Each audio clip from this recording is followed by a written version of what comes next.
Aujourd'hui c'est ma première vidéo de rentrée et le sujet c'est la chatte de Guénam. Est-ce qu'on va aborder le topic épineux de la chatte de Guénam aujourd'hui? Oh oui Mireille. Et en réalité ça va être super intéressant parce que la chatte de Guénam soulève des problèmes bien plus importants. Est-ce que la chatte de Maïva Guénam m'a inspirée? Oui.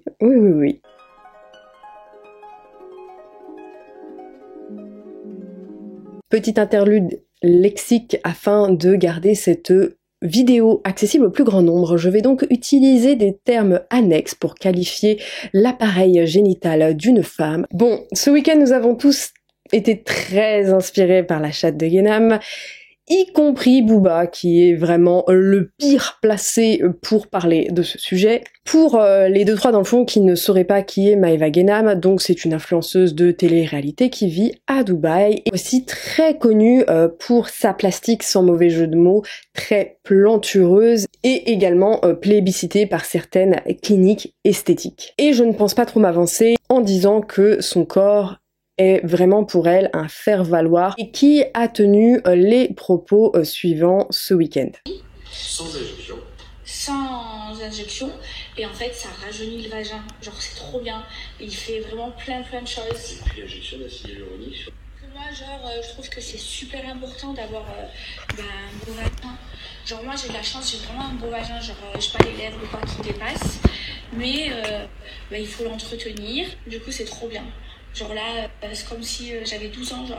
Des propos qui ont provoqué un tollé sur les réseaux sociaux. En effet, on comprend vite pourquoi ces propos sont problématiques. On comprend vite par ces propos qu'il faut effectivement avoir une chatte très normée, sans lèvres qui dépassent, avoir un petit minou mignon. Et en plus de ça, qu'il faut absolument le garder jeune grâce à des techniques avancées de radiofréquence. Ces propos problématiques renvoient évidemment au culte de la jeunesse que doivent entretenir les femmes pour rester belles jeunes, et renvoient également à la pibou fornofafi ou à la pibou criminalité. J'espère que vous avez compris. En effet, la femme ne serait belle qu'à condition d'être normée comme une enfant. Et pour cela, nous allons donc aborder cette très problématique publicité parue il y a une dizaine d'années par une marque d'épilation que vous connaissez toutes très bien, qui cible donc les ados et les pré-ados, comme on peut voir dans la chambre. Et je vous laisse du coup avec cette publicité plus que malaisante. Spécial dédicace à tous les minous, yeah baby. Quand mon minou est tout doux, il fait miaou miaou. Quand mon minou pique partout, il fait bou bou. Quand mon minou est tout doux, c'est mon trésor, mon bijou. Quand mon minou pique partout, il fait bien trop voyou. Quand mon minou est tout doux, il vaut le coup. Quand mon minou pique partout, c'est pire que du fou. Quand mon minou est tout doux, il est trop chou. Quand mon minou ressemble à un chien fou, il ne me plaît plus du tout. Quand mon minou pique partout, 3 petits coups. Quand mon minou pique partout, 3 petits coups et il est tout doux. Quand mon minou est tout doux, il aime être caressé partout. Quand mon minou est tout doux, il aime être caressé partout. Ok. D'ailleurs Mireille, si tu veux savoir ce qui est bon pour ta chatte, je t'invite vivement à télécharger Mireille App, qui est une application pour décrypter tes compositions que j'ai co-créée avec un biologiste afin de t'aider à y comprendre et à voir plus clair dans tes cosmétiques et savoir si dans ton gel intime il y a des sulfates, parce que les sulfates, c'est pas bon pour ta chatte, Mireille. Dans notre société actuelle, la beauté de la femme passe avant tout par le fait qu'elle soit épilée, par le fait qu'elle soit d'une minceur extrême, même si cette norme tend à s'effacer, qui promeut d'ailleurs, notamment grâce aux Kardashians, on y reviendra un tout petit peu plus tard, des formes extrêmement plantureuse à certains endroits du corps, mais tout en restant très mince à d'autres endroits. Au fait notamment d'avoir une peau de bébé, sans vergéture, sans acné. Au fait, entre autres, d'avoir une chatte étroite, puisqu'il y aurait une idée commune comme quoi une femme ayant eu beaucoup de partenaires aurait donc une chatte aussi grande que la gare Saint-Lazare, malgré le fait qu'une chatte puisse faire passer un bébé de 4 kilos sans trop souci. On a également cet archétype de la femme fragile, de la femme frêle qu'il faut à tout prix protéger. Une femme ne peut être grande ou alors avoir une carrure sous peine de faire peur aux hommes, comme c'est d'ailleurs actuellement le cas avec Aya Nakamura, qui justement en plus est victime de sa propre communauté, de ce qu'on appelle la misogynoire. Et beaucoup d'hommes se permettent à la fois en public et à la fois en privé de tenir des propos tels que « Ah, imagine, c'est comme si je sortais avec ma sœur » et notamment de dénigrer les femmes noires. Et un autre critère est évidemment le fait d'être vierge, d'avoir peu de partenaires, d'être pur. Tous ces critères de beauté sont finalement tout droit sortis, entre autres, du male gaze. En français, regard masculin. Le male gaze, c'est le regard de l'homme cisgenre et hétéro qui va justement objectifier la femme. Et c'est entre autres un des regards qu'on croise le plus souvent, notamment dans les films. On peut notamment citer, pour vous donner l'exemple parfait, ce serait les films de James Bond avec les James Bond Girls qui sont systématiquement objectifiées et ultra sexualisées et montrées uniquement dans ce cadre-là.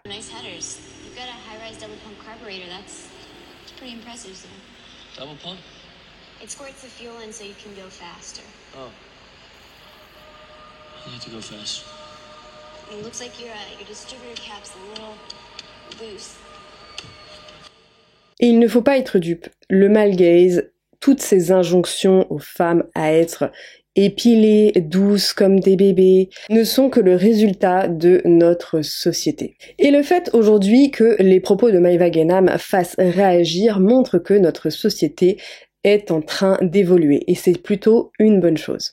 Mais, parce qu'il y a un gros mais, ce qui me pose le plus problème, c'est qu'on incrimine énormément Maëva Gainam. Or, Maëva Gainam est juste le pur produit de cette société, que malgré tout, on continue à remettre la faute sur elle. En effet, on va voir beaucoup de critiques du style « Ah, mais c'est une influenceuse de télé-réalité, le niveau ne vole pas haut ».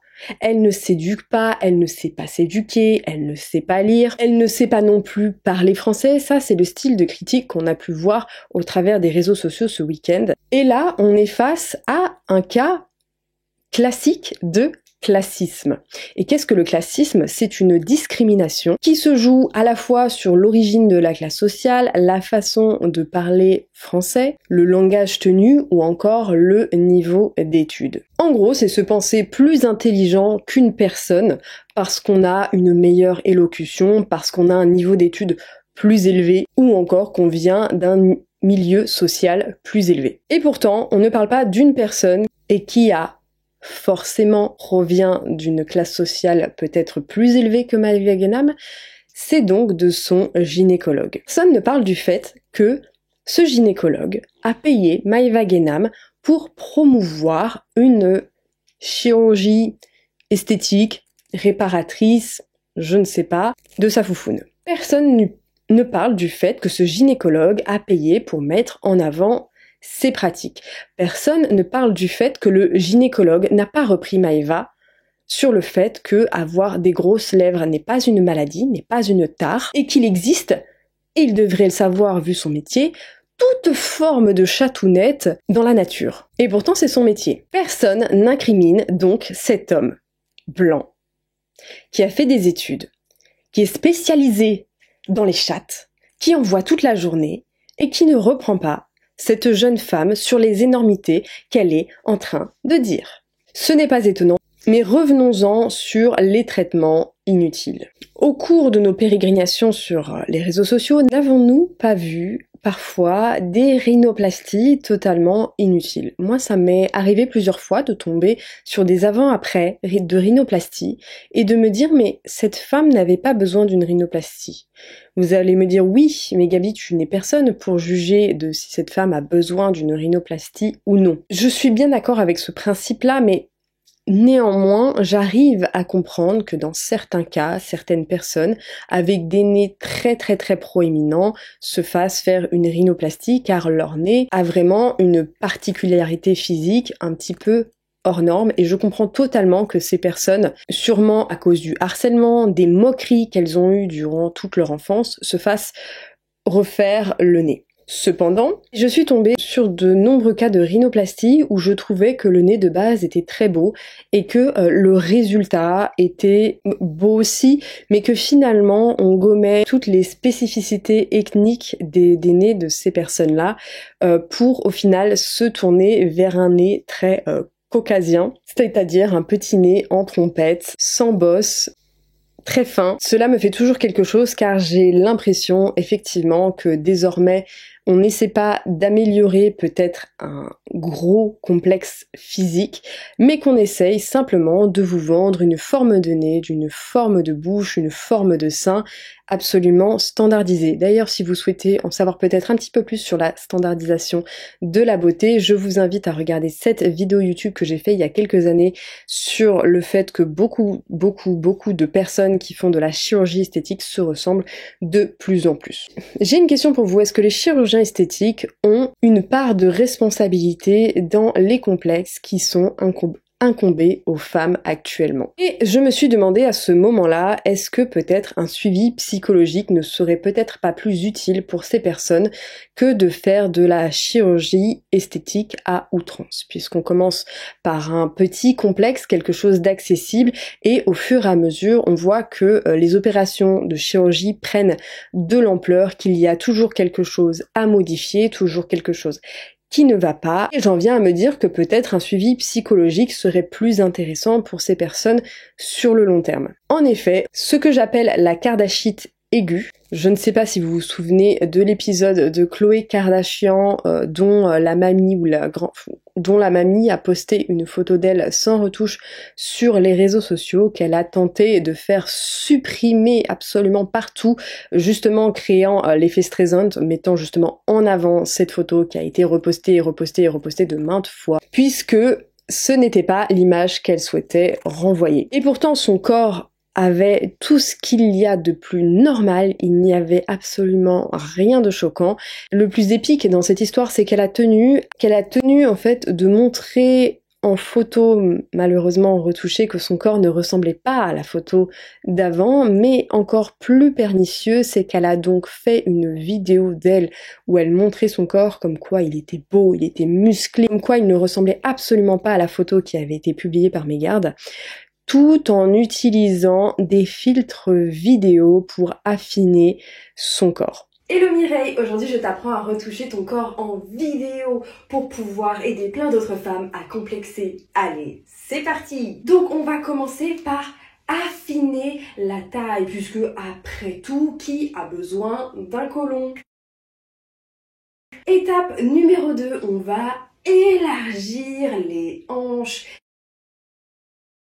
Et oui, parce que de toute façon, il faut bien stocker le caca quelque part. Étape 3, on va grossir les seins. Parce que le volume de ceux-ci correspondra peut-être à notre QI. Et dernière étape, nous allons allonger nos jambes pour nous faire paraître plus grandes, puisque c'est pas avec mon 1m55 que je vais réussir à toucher la lune. Voilà, j'espère que ce petit tuto t'a plu et que grâce à moi, tu complexeras d'autant plus. Comme quoi, des personnes ayant recours à de nombreuses interventions chirurgicales et esthétiques ne peuvent malgré tout s'empêcher d'utiliser des logiciels de modification, que ce soit en vidéo ou en photo, le tout dans une quête, dans une recherche perpétuelle de perfection. Pour vous montrer à quel point elles sont incroyables, qu'elles sont inhumaines, qu'elles n'ont pas d'imperfection, bien évidemment, pour vous vendre des produits inutiles, voire dangereux pour votre santé. Et ce qui est intéressant avec le cas de Maeva McGenam, c'est qu'elle a mis plusieurs jours à présenter ses excuses, ses propos étant tellement énormes, n'importe quelle personne normalement constituée aurait très vite publié des excuses, ce n'a pas été le cas de Maeva McGenam. En effet, le fait de ne pas s'excuser tout de suite va augmenter son compteur de vues, augmenter sa valeur marchande. En effet, plus elle a de vues, plus elle se fera rémunérer par les marques, puisque ces marques auront d'autant plus de visibilité. Ainsi, le fait de s'excuser tardivement est uniquement marketing.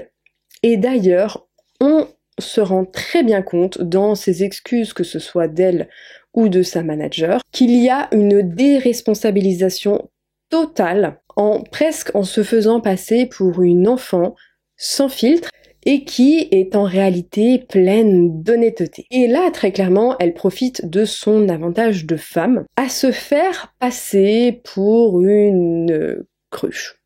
Autrement dit. Puisque si ces propos avaient été tenus par un homme, cet homme n'aurait pas pu autant se déresponsabiliser qu'une femme jouant un petit peu les écervelés. Vous l'aurez compris, le cas de la chatte de Maëva Guénam n'est que le résultat d'une société misogyne, patriarcale, avec une grosse culture hibou pornophagique, n'autorisant les femmes qu'à être belles que si elles ressemblent à des enfants. Cependant, il est évident qu'on s'attaque au mauvais bout du problème en s'attardant sur Maëva Guénam. Il est donc important de dénoncer les propos qui ont été tenus, sans pour autant faire l'autruche. Et si jamais vous êtes confronté à des hommes tenant des propos glorifiant la pibou forfofafi, je vous invite vivement à ne plus vous taire et à souligner leurs incohérences, en leur demandant peut-être de s'épiler tout le corps et y compris leur petite bourse